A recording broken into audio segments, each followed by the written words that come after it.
안녕하십니까, 승범입니다. 날씨가 제법 쌀쌀해졌습니다. 오는 길에 보니까 벌써 은행나무가 노랗게 물들어가고 있습니다. 이 갑작스러운 추운 날씨에 다들 건강하시고 몸조리 잘하시기 바랍니다. 이렇게 청명한 가을 날씨에 3세 복전을 마련하는 BBS 불교 방송에서 여러 불자님들을 모시고 이렇게 법문을 할 수 있게 돼서 진심으로 감사드립니다. 부처님께서 도솔천에 계실 때부터 성불을 하시지 않은 것은 아니지만 그 화신불로서 우리 중생들한테 다시 내려오셔가지고 우리 중생과 함께 하셨습니다. 화엄경 첫 장을 펼치면 그 세주묘원품에 부처님이 정각을 이루시자 온 천하 대지가 황금빛으로 물을 들게 됩니다. 이때 사방에서 보살과 이름을 다 알 수 없는 신중들이 부처님 곁에 모여들게 됩니다. 이 아름답고 장엄한 장면을 보면 끝없는 환희심과 신심이 절로 솟아납니다. 바다보다도 덥고 한없는 그 불법의 세계를 어찌 다 말씀드릴 수 있겠습니까? 하지만 오늘 화엄경의 내용을 대해서 함축적으로 이야기하고 있는 통연장자의 사구계를 가지고 내용의 일부분이나마 말씀드리고자 합니다. 그러면 통연장자의 화엄 사구계를 먼저 소개해 드리겠습니다. 불시중생 심리불, 수자근감 무이물, 욕지일체 재불원, 오자무명 본시불. 불시중생 심리불이라 부처란 중생 마음속에 부처이니 수자근감 무이물이라 자신의 근기로 감당할 뿐 다른 법이 없네. 욕지일체 재불원인데 일체 모든 부처님의 근원을 알고자 한다면 오자무명 본시불이라 자신의 무명이 본래 부처임을 알아야 한다. 개성을 보면 그다지 어려운 한자는 없습니다. 그러면서도 여기에는 중생의 근기에 따른 수행과 본래 우리가 부처라는 그러한 이치를 담고 있는 내용입니다. 먼저 개성을 지은 통연장자에 대해서 좀 알아본다면 그 시대적으로 보면 의상 원효 스님과 동시대인 600년대 중후반부터 700년대 초에 살았던 당나라 시대의 사람입니다. 의상 스님보다는 10살 적은 나이입니다. 당나라 측청무가 80권본 화엄경을 역경 사업을 할 적에 당시 통연장자도 이 사업에 동참했던 사람입니다. 그는 유가뿐만 아니라 불가에도 아주 조예가 깊었는데요.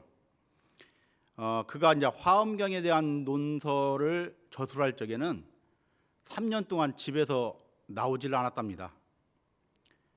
그 3년 동안 매일 대추 10개와 그 잣나무 잎으로 떡을 만들어서 그걸 먹고 저술 활동에 매진했답니다. 그래서 그를 조백대사다라는 고 전해지고 있습니다. 부처란 중생 마음속의 부처다라는 불시중생 심리불, 이것은 다시 말하면 우리 중생은 부처가 될 수 있는 불성을 가지고 있다라는 말입니다. 여기에서 불시에서 이 불자는 총상의 측면에서 하늘 위에 떠 있는 하나뿐인 달로 비유할 수 있습니다.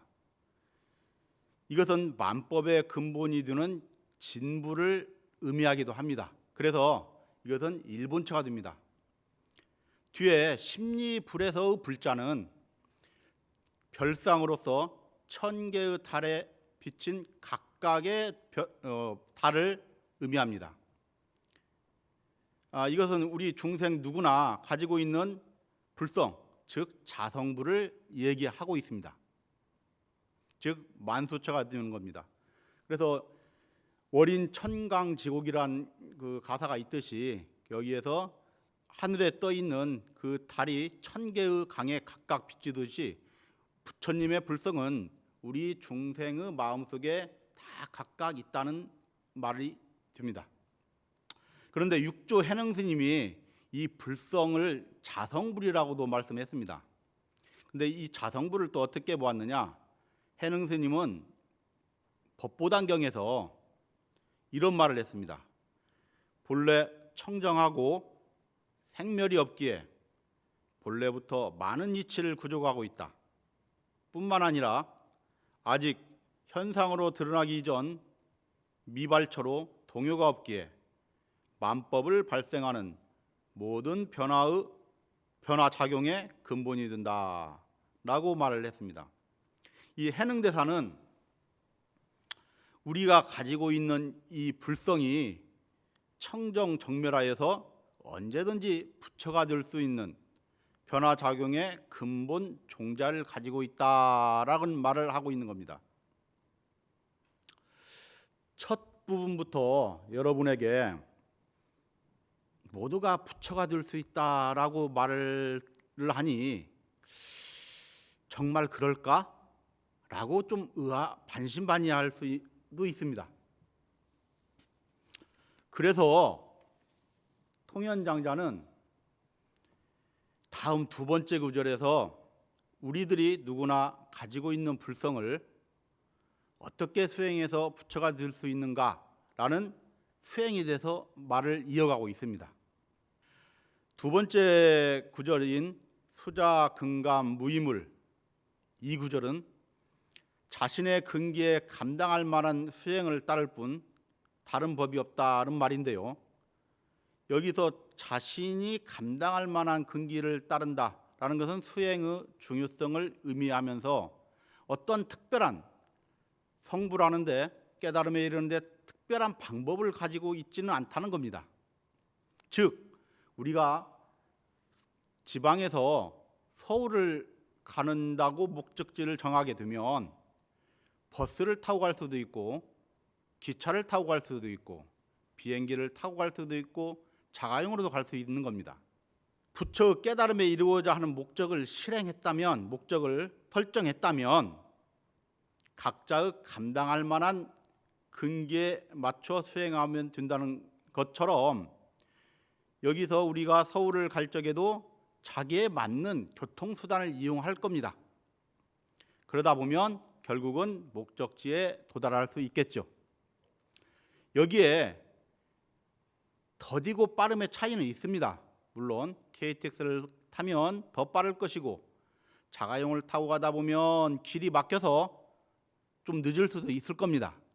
하지만 결국은 서울이라는 목적지에 도착하듯이 우리가 각자의 근기에 맞춰서 수행을 하다 보면 더디고 느림의 차이가 있을지언정 언젠가는 도달한다는 겁니다. 그렇다면 여기서 우리가 말하는 근기란 것은 도대체 무엇일까요? 근기는 물건의 근본이 되는 뿌리, 근자어고 움직임의 뜻을 가진 기자가 합성된 것으로 범어로는 인드라야라고 합니다. 이런 사전적인 의미를 가지고 있긴 한데 이러한 근기는 우리가 가지고 있는 가능성과 적절한 인연, 즉 환경을 만나면 현실화되는 겁니다. 그래서 우리가 방금 말씀드린 가능성이란 것은 우리가 다 가지고 있는 불성을 가지고 있습니다. 거기에 수행할 수 있는 인연과 결합이 되면 보리심을 발할 수 있는 현실화가 된다는 겁니다. 또한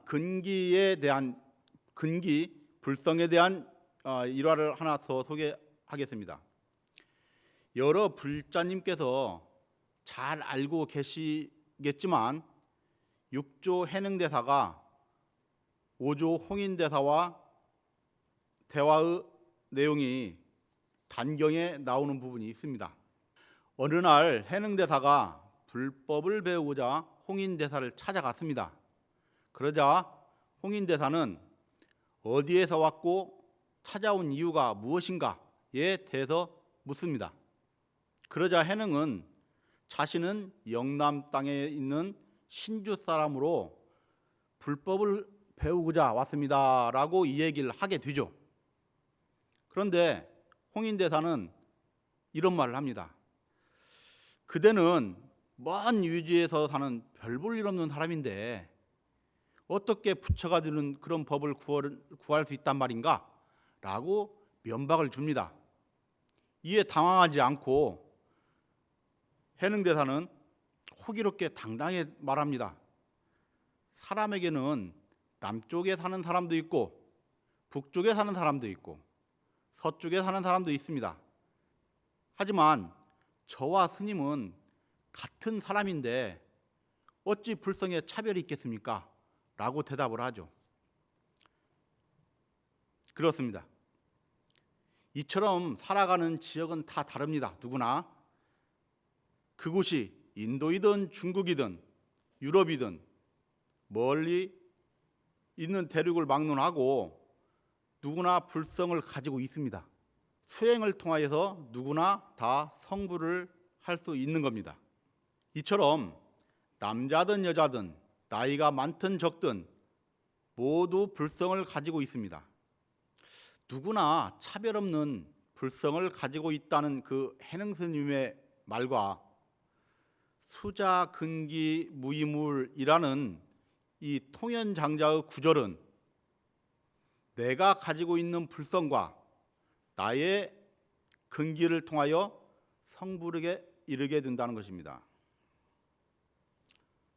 또한 화엄경 입법계품을 보면 선제동자가 53명의 선지식을 찾아다니면서 보살도에 대해서 물어보게 됩니다. 선제동자는 문수보살을 만나서 신심을 일으켰죠. 문수보살의 권유대로 선제는 선지식을 찾아다니게 됩니다. 신심을 일으켰다는 것은 우리가 흔히 듣던 초발심시 변성정각이라는 말도 있고 십만성불이라는 말도 익히 듣고 있습니다.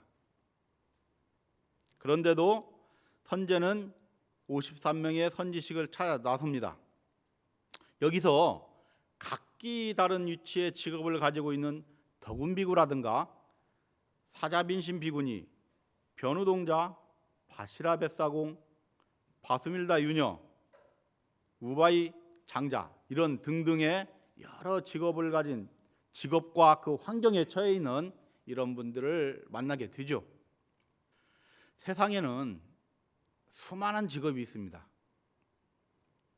나무를 심는 종수 곽탁타라는 사람은 나무를 심고 관리하는 것으로 통해서 세상을 다스리는 방법까지 알아나갔던 사람입니다. 의사란 직업을 가진 사람들은 일반적으로 사람들의 병을 치료해 주죠. 하지만 훌륭한 의사는 사람들의 마음이나 나라의 병폐마저도 치료해 준다고 합니다. 송나라 때 고성 대종고는 서장에서 이마가 넓은 백정, 즉 광액도화라는 사람에 대해서 이야기를 합니다. 광액도화가 소를 잡는 칼을 내던지고 나도 천 부처 중에 한 사람이다 라고 선언을 한 뒤에 바로 깨달음에 얻었다는 겁니다. 이렇듯이 모든 사람들은 성불의 가능성을 가진 존재들입니다. 그래서 직업도 근기도 각기 다르지만 깨달음에 들어가는 것은 자신의 근기를 따를 뿐 다르지 않다는 겁니다. 다음은 세 번째, 네 번째 구절에 대해서 말씀드리겠습니다. 부처님의 근원을 알고자 한다면 자신의 무명이 본래 부처인 줄 알아야 된다라는 것입니다.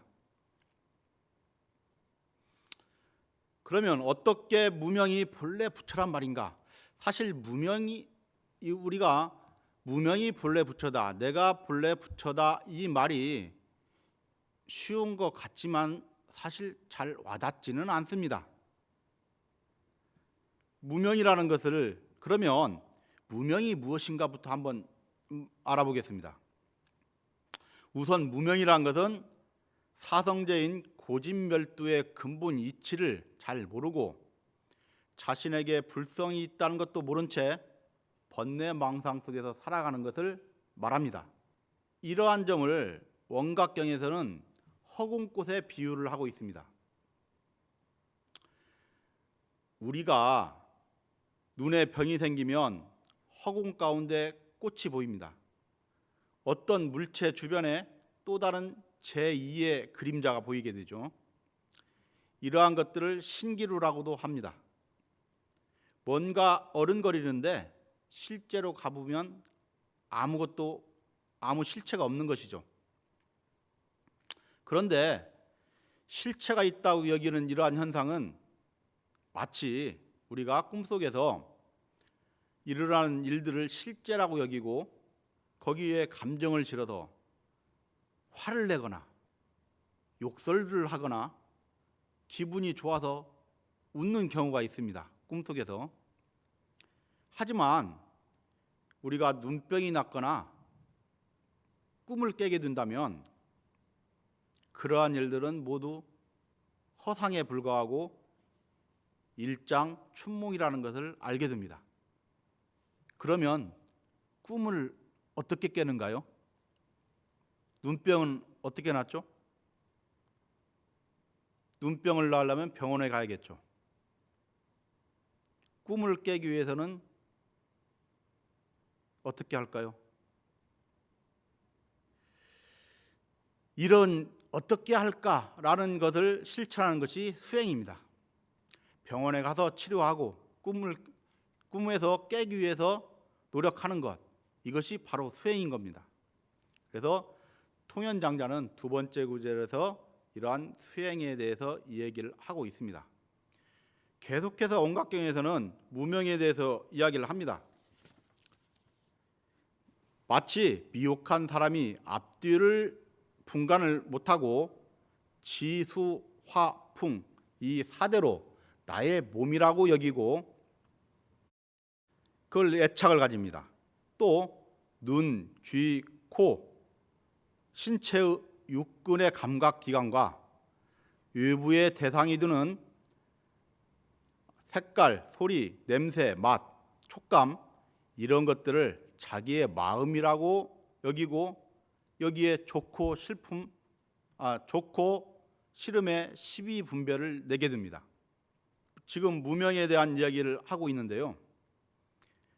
서양의 철학자 플라톤이 국가라는 그의 저서에서 한 말이 있습니다. 그런데 여기서 무명이라는 단어를 쓰고 있지는 않지만 사람들이 처한 상황에 대해서 동굴의 비유를 통하여 이야기를 하고 있습니다. 지하 동굴 속에 어릴 적부터 살고 있던 사람들이 있습니다. 이들은 몸과 목이 결박당한 사람들입니다. 이들은 이곳에 머물면서 앞만 보도록 제약되어 있었습니다. 그래서 흥미로운 건 이들 뒤쪽에는 불빛이 비추고 있었는데요. 이 불빛과 죄수들 사이에 가로로 길이 하나 놓여 있었습니다. 그 길 위에는 여러 가지 형상들이 있었는데 그 형상들의 불빛이 비치면서 그 사람들의 앞에 벽면에 그림자가 보였던 겁니다. 어떤 상황인지 머리에 그려지시죠? 이들은 흡사 뒤에 영사기에서 쏟아져 나오는 불빛에 의해서 앞에 장막에 그려지는 영화를 보는 관객들처럼 자신들 눈앞에 펼쳐진 여러 형상들을 보면서 그것이 실제의 모습이라고 여겼던 겁니다. 그러던 중 이들 가운데 어떤 한 사람이 족쇄를 풀고 동굴을 벗어나 본 적이 있습니다. 마침내 이 사람은 그림자로 보았던 허상의 세계가 아닌 실제 아른 사물의 세계, 즉 밝은 태양빛을 보게 된 겁니다. 그리고 그동안 실제라고 여겼던 벽에 비친 여러 영상들이 얼마나 불완전하고 허상이었던가를 깨닫게 됩니다. 그는 다시 동굴로 돌아가서 자기가 본 세상에 대해서 이야기를 합니다. 그런데 문제는 동굴 안에 있던 사람들은 동굴 밖에서 본 세상에 대한 이야기를 하더라도 아무도 그의 말을 믿으려 하지 않습니다. 그동안 보고 살아왔던 삶에 이미 안주해 있기 때문입니다. 여기서 동굴 밖의 세상을 본 사람은 비유하자면 진리를 본 깨달은 자라고 할 수 있을 겁니다. 반면 동굴 속에 있는 사람은 눈앞에 보이는 현상이 진리라고 보는 혼미한 사람들입니다. 이처럼 동굴 속에 있는 사람들은 자신이 보는 것만이 진실이며 전부라고 믿습니다. 그래서 동굴 밖의 세상을 대해서 믿지 못하고 나가 보려는 생각도 하지 않으며 때로는 부정마저 합니다. 그렇다면 부처란 무엇일까요? 누구나 다 안다고 생각하지만 실제로 제가 부처란 누구일까요? 라고 물어보니 깨달은 자, 자비심이 있는 자, 이 정도 선에서 그칩니다. 더 이상 말을 못 하더라고요. 그런데 저도 순간 당황했습니다. 부처? 어떤 분이실까? 부처에 대한 역사부터 알아야 될 겁니다. 기원전 6세기경 인도의 카필라국에 태어난 시다르타 태자가 생로병사 이 고통을 해결하고자 6년간 설산에서 수도를 하게 됩니다. 마침내 정각을 이뤄 부처가 되었죠. 그러나 부처가 된 시다르타는 부처의 자리에 머물지 않고 다시 돌아와 전법을 하면서 우리와 함께 가슴 아파하고 함께 밥을 먹고 함께 옷을 입는 등 중생의 몸으로 늙고 병들고 죽음을 함께 하신 분입니다.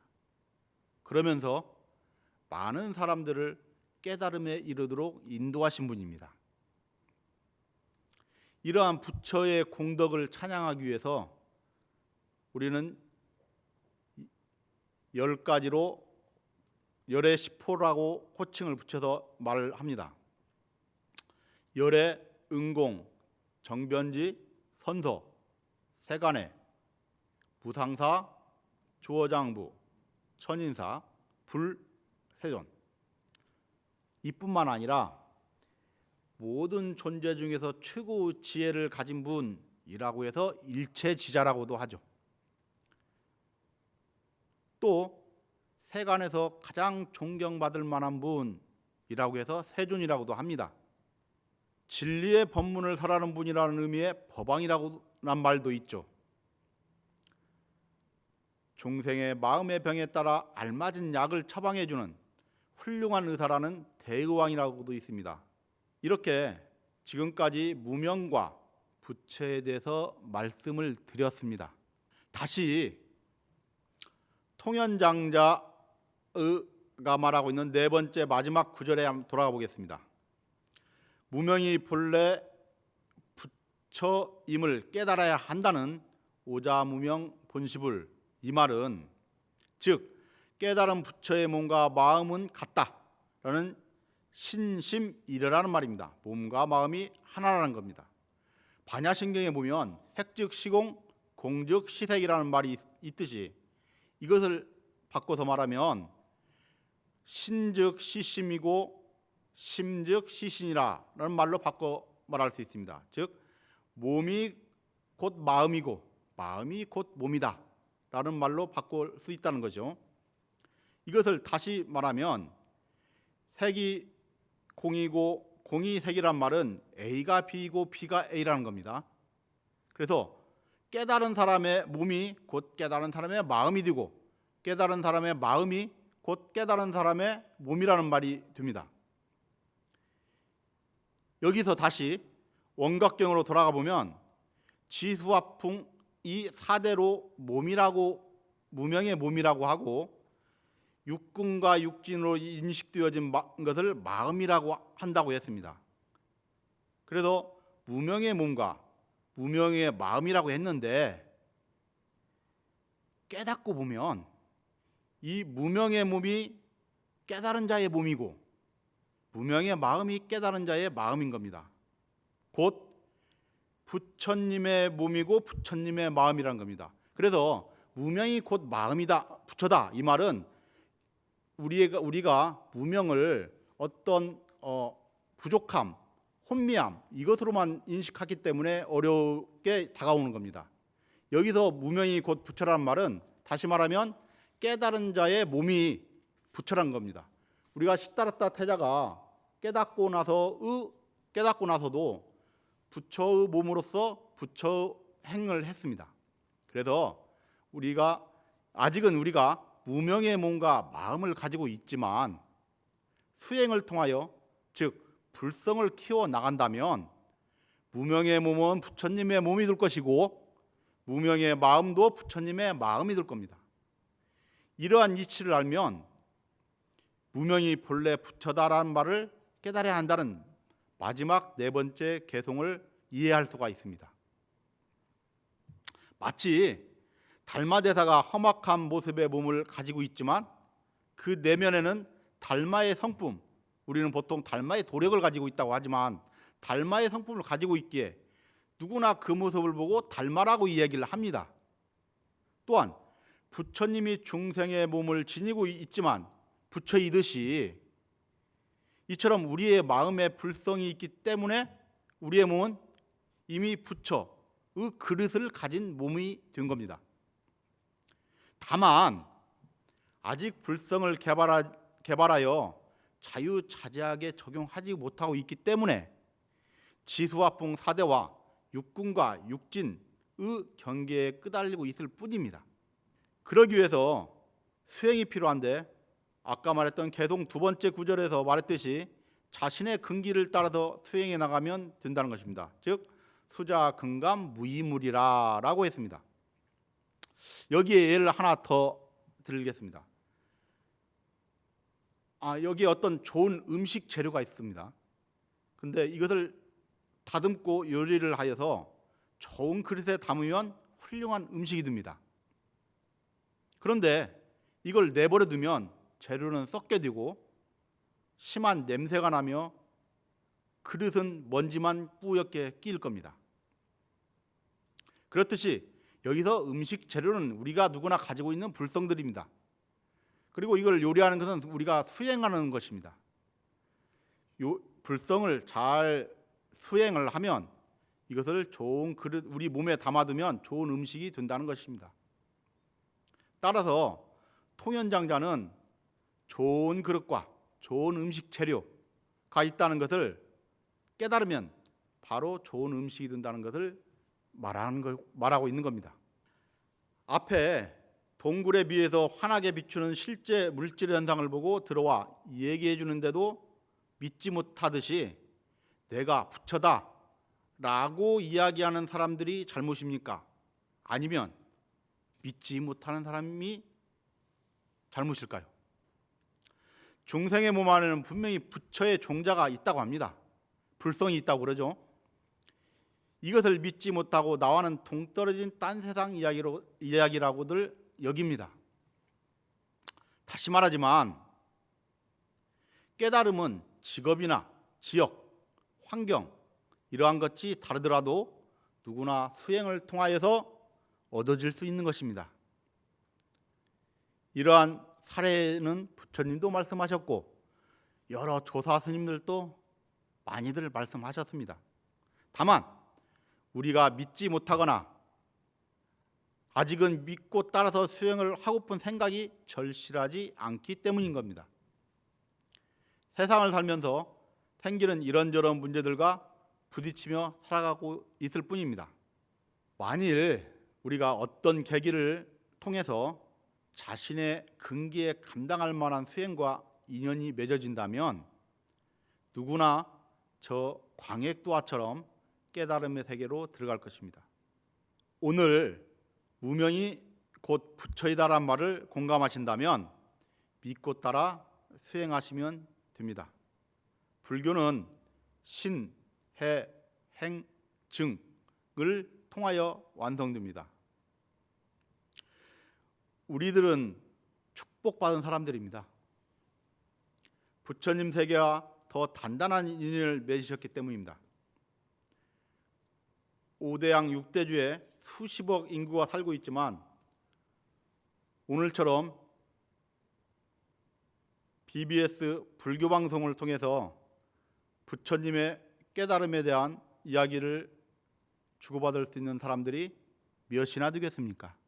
맹구우목이라는 이야기 다들 아실 겁니다.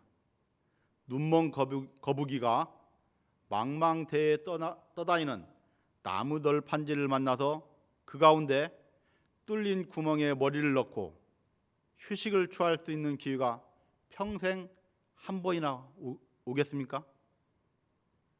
오늘과 같은 이러한 인연이 저나 여러분 모두 많은 도움이 되고 부처님의 가피를 받아 원하시는 일이 모두 다 원만하게 성취되기를 축원합니다.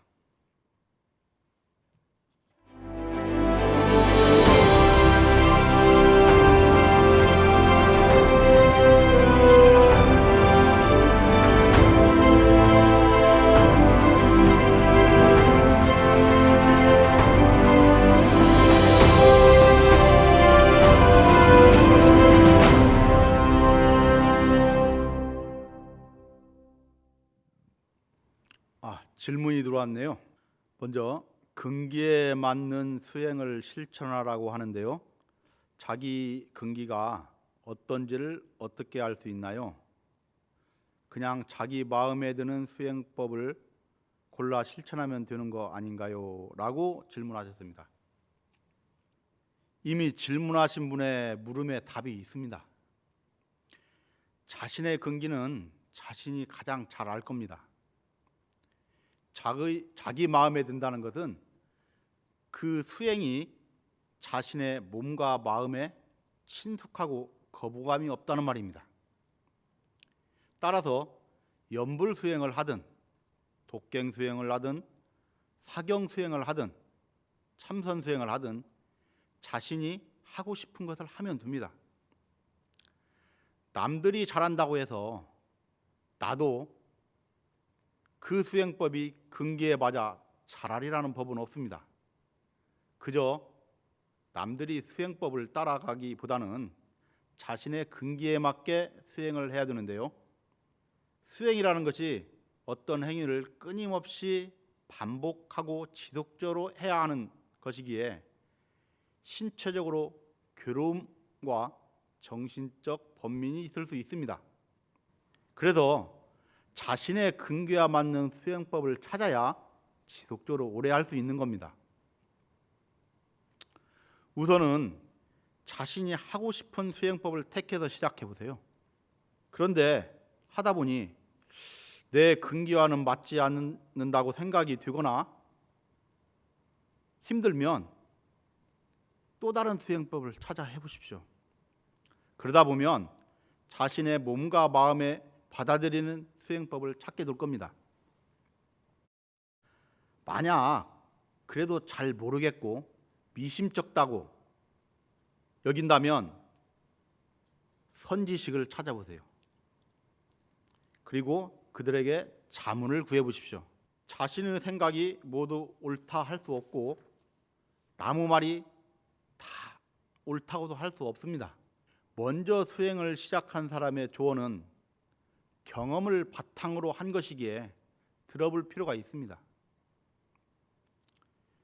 기도에도 자력과 타력이 있듯이 자신의 노력과 타인의 도움이 하나가 될 때 성취가 좀 더 원활해질 겁니다. 우리가 졸탁동시라는 말이 있습니다. 병아리가 알에서 깨어날 때 안에서 열심히 쫓고 밖에서 어미가 쪼아줄 때, 같은 시간대, 같이 맞을 때 좋은 깨어나듯이 수행도 기도도 나의 노력과 선지식에 도움이 필요할 겁니다. 두 번째 질문입니다. 직업상 하루 종일 운전을 하다 보면 언제 수행을 할까 싶습니다. 제가자는 성불하기가 출가자에 비해 어렵다고 하는 말씀을 듣기도 하는데요. 그렇다면 제가자는 복만 지으면 되는 건가요? 라는 질문입니다. 복을 짓는다는 것은 남들에게 도움을 주는 것이기에 성불의 씨앗이 될 수 있습니다. 부처님도 전생에 수겁 동안에 많은 복을 지어서 성불에 이르게 된 겁니다. 물론 복을 짓는 것도 수행에 의해 실천할 수 있는 행위입니다. 그러기에 참 훌륭한 일입니다. 제가자는 출가자에 비해 성불하기 어렵다라고 하셨는데요. 그렇다면 출가자는 성불하기 쉽다는 말이 됩니다. 부처님 탄생 이후로 수없이 많은 출가자들이 있었습니다만 그들 모두가 성불했다는 말은 저도 아직 들어보지는 못했습니다. 성불에는 출가자, 제가자 그런 경계는 없습니다. 지역적인 경계도 없고 남녀노소, 성별의 차이에도 제한이 없습니다. 다만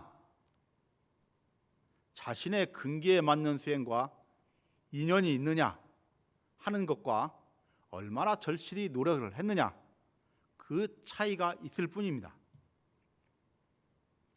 우리가 성불을 말할 때 완벽한 부처님의 경계에 도달하는 것 이것만을 생각하고 있지 않나 싶습니다. 하지만 그럴 필요 없습니다. 궁극의 부처의 경계에 이른다면 참 좋겠지만 부처님의 어느 한 부분이라도 성취한다면 이를 미루어 부처님의 궁극의 경지에 도달하도록 노력하면 되기 때문입니다. 그러므로 각자의 환경에 맞는 근기에 맞는 수행을 하면 됩니다. 선제동자가 53선지식을 만나면서부터 부처가 되어간다는 것을 화엄경에서 말하고 있습니다. 질문하신 불자님께서는 운전을 하신다고 하셨습니다. 차량을 운전하시는 분에게는 운전자의 윤리나 교통법규가 있지 않습니까? 바쁜 일이 있다고 무리하게 과속을 하거나 끼어들기로 상대를 위험하게 하는 행동을 하지 않는다면 주변 사람들을 불안하게 하지 않고 편안하게 하는 것이 아닐까요? 이거 역시 제보시, 법보시, 무예시 세 가지 보시 가운데 남들에게 두려움을 주지 않는 무예시에 해당합니다. 만일 대형 버스나 기관차 등 대중교통을 운전하는 분이시라면 버스는 움직이는 법당이고 운전하는 자신이 바로 법당을 지키는 부처님이고 승객 한 사람 한 사람이 법당에 찾아오는 신도라고 생각하십시오. 그들을 따뜻하게 맞이해주고 내려주는 순간까지 안전하게 운전해 준다면 이보다 더 큰 보시가 어디 있겠습니까? 운전을 하다 보면 때로는 진상 승객을 만날 수도 있습니다. 나이가 많고 몸이 쇠약해서 승차하기가 더디고 답답해 보이는 승객들도 있겠죠. 하지만 참고 인내하고 친절하게 그들을 대해준다면 그분은 친절과 배려로 얼마나 고마움을 느끼겠습니까? 춘원 이강수에 애인이라는 시에서 육바람일에 대해서 이야기를 하고 있습니다. 이를 만일 운전자의 입장으로 바꿔서 인용해 볼까 합니다. 승객에게 아낌없이 정성스럽게 대하는 마음에서 보시를 배우게 되고 승객에게 단정하게 보이고자 하는 마음에서 지계를 배우게 되며 승객의 투정이라도 기쁘게 받아들이는 마음에서 인욕을 배울 것이며 승객을 위하여 끊임없이 노력하는 마음에서 정진을 배우노라. 승객만을 위하는 마음에서 선정을 배우며 승객과 함께 기쁨과 슬픔도 함께하는 데서 지혜를 배우노라. 이 육바라밀 수행은 보살도 실천을 통하여 성불해 나가는 과정입니다. 이와 같은 마음으로 다른 모든 직업에 미루어가면 출가자가 아니라도 누구나 어떤 직업을 가지더라도 수행할 수 있고 그 자리가 바로 수행터입니다. 집에서, 회사에서, 정치를 하면서 어느 입장, 어느 지위, 어느 장소든 각자의 근기와 인연처에서 수행할 수 있지 않을까요? 오늘 통연장자의 화엄 사구계를 소개해드렸습니다. 화엄 사구계 가운데 나왔듯이 우리 중생은 모두 다 부처입니다. 그러니 내가 부처와 내가 따로 있는 건 아니고 내가 부처의 마음을 가졌을 때 부처가 되는다는 것을 생각하시고 항상 부처님과 같이 함께 살았으면 감사하겠습니다. 감사합니다.